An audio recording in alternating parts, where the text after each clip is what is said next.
The Kingdom of Heaven was a film that attempted to represent the most hostile conflict between the East, the Orient, and the West, the Occident, where men from the continents of Asia and Europe were battling over Jerusalem. Though this battle took place a little under a millennia ago, it is still a sore wound in the heart of Islam, and the 21st century invasion of Muslim countries has only reopened those wounds. But Islam is not the only one who has not forgotten.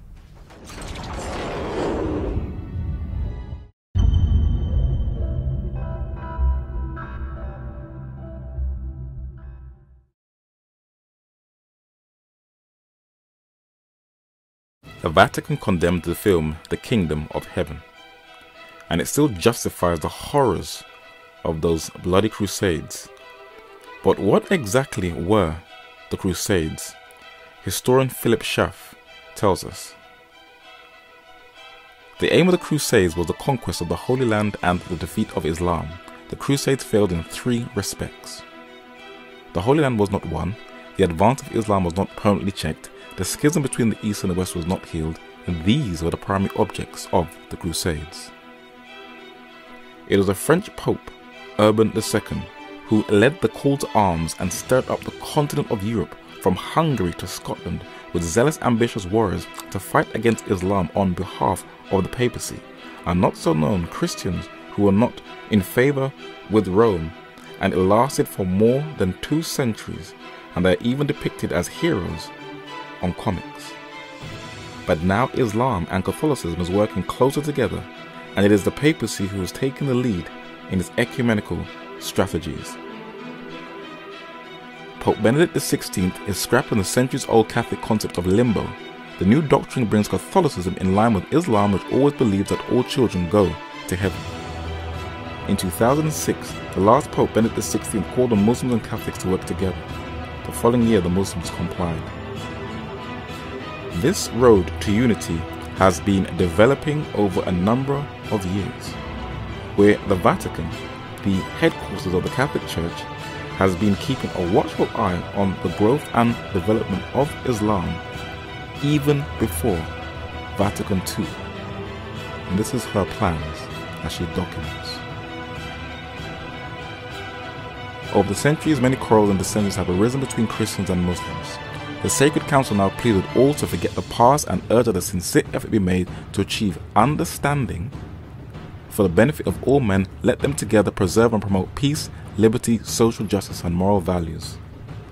The papacy will win over Islam by finding common ground and similarities. In ancient Rome, the Vestal Virgins were dressed with a head covering. It continues in the nunnery, who wear the white coffer covered in black veil and the holy habit. Muslim women wear an almost identical headgear that is called a hijab.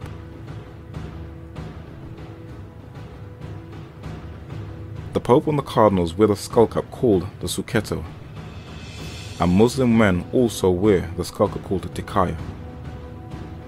Catholics have prayer beads they call the rosary. Muslims have the prayer beads called the misbah. The Catholics have processions. The Muslims also have processions. Catholics venerate dead relics. Muslims do the same by revering Muhammad's beard.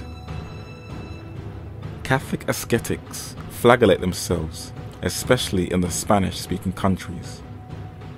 But Shiite Muslims in both Pakistan and Iran do the exact same thing. The Catholic Church is fully aware that Asia has the fastest growing birth rates, and if she is to have any sway in the East, then she has to penetrate within the heart of the Muslim world by influencing its most influential and religious clergy, by strengthening closer and tighter bonds within that region. And as the Muslim world will put down her guard, the Catholic Church will be able to grow stealthily and thoroughly. When Joseph Ratzinger announced his resignation in 2012 and stepped down from being the Pope, this geopolitician did his part to strengthen the ties between the Catholic and Muslim world. When he criticized the Muslims' revered icon Muhammad at the Regensburg lecture in 2006, it was a well-planned geopolitical strategy. Why did Benedict quote the emperor in the first place? The most likely answer is that no matter what the Vatican says now, the Pope believes in having what the Catholic theologian and papal biographer George Wycliffe calls a hard-headed conversation about the role of faith in the life of the world. He knew exactly what he was doing. The Pope knew that it would get a reaction, and it done exactly what he wanted. Stronger dialogue between the papacy and Islam. And it also increased a number of Muslim countries to have diplomatic relations with the papacy. How clever. Though Saudi Arabia does not have diplomatic ties, it did strengthen the bond between the papacy and Saudi Arabia. And we can see as the Pope goes on tours through countries all around the world, it strengthens the bond between Islam and Catholicism. But many, like Benetton, have been cautious of this partnership between Islam and Catholicism. And many Muslims can see the bait and are not buying it. They are fully aware that the Vatican has supported both Bush and Obama of the United States to bomb Muslim lands, and that they support the greedy imperialist drive called the War on Terror. The world-renowned scholar Avram Manhattan was one of the only few who saw the start of this dangerous liaison and documented it in 1948 in his book called The Vatican in Asia. The foundations of a Catholic-Islamic partnership had been skillfully laid by Vatican diplomacy.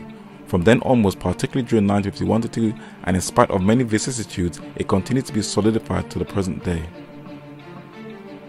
Pope Pius XII laid the first foundation stone of a stronger liaison between Islam and the papacy, and Egypt under King Farouk became one of the first Muslim countries to have diplomatic relations with the papacy after the Second World War that exists unabated till this very day. The current nuncio or ambassador to Egypt is Michael Fitzgerald on the right, with the Grand Mufti of Egypt on the left, Ali Goma. Palestine is one of the most contentious political hotspots on earth, but the Vatican has diplomatic relations with her. This foundation was laid under the late Pope John Paul II and his close liaison with the late PLO leader Yasser Arafat. He also opened the channels of diplomacy with Jordan, and his successor tightened those bonds. The United Arab Emirates opened the doors after the controversial Regensburg lecture.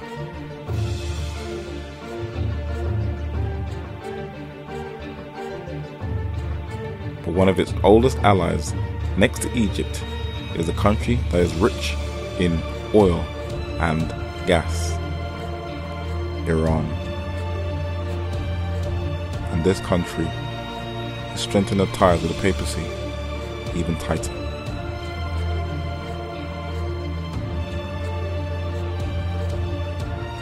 Kuwait also has diplomacy with her, and the oil-rich Qatar has allowed a Catholic church to be built in the heart of the Muslim world after years of dialogue.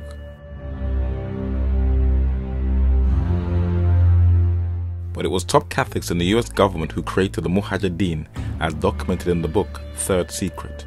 One of them was Catholic Marxist Brzezinski. Part of Casey's crusade had been started by Brzezinski in February 1980. It was Brzezinski who was responsible for the President Carter's finding, dated 3rd July 1979, starting the CIA's clandestine support for the Mujahideen 6 months before the Soviet invasion. The film Charlie Wilson's War did confess that the Reagan administration, which the film promotes, did arm the Mujahideen in 1980s Afghanistan, but ignores that the Mujahideen, which means holy warrior, were propelled by influential Catholics in the Reagan administration, who shaped their thirst for terror. Reagan invited these Afghans to the United States, where they were financed by both the CIA and the Saudis. But as Time magazine confirmed, the Reagan administration was the most Catholic in US history, who steered the foreign policy of the United States. William P. Clark was Reagan's national security advisor. Vernon Walters was his ambassador at large.